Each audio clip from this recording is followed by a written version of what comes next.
Master your online store by seamlessly integrating Razorpay payment gateway into your Wix website. First, let's get your Razorpay account set up. Head over to the Razorpay website and complete the sign up process by providing your business details. Once that's done, you'll need to access your API keys, which are crucial for connecting with your Wix site.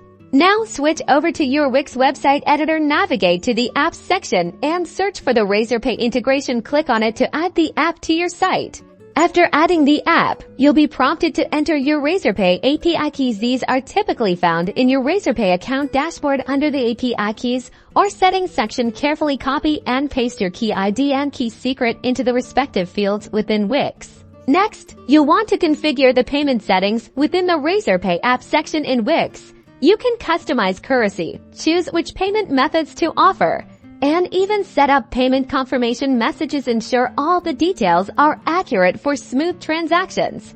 Once your API keys are entered and settings are configured, it's time to test the integration. Navigate to your Wix website's storefront and proceed to the checkout page. As a customer would select Razorpay as your payment method and try a small test transaction. Check your Razorpay dashboard and your Wix order history to confirm that the test payment was processed successfully. If everything looks good, you're all set to start accepting payments securely through Razorpay on your Wix website. With these simple steps, you've successfully connected Razorpay to your Wix website, opening the door to a more streamlined and efficient online payment experience.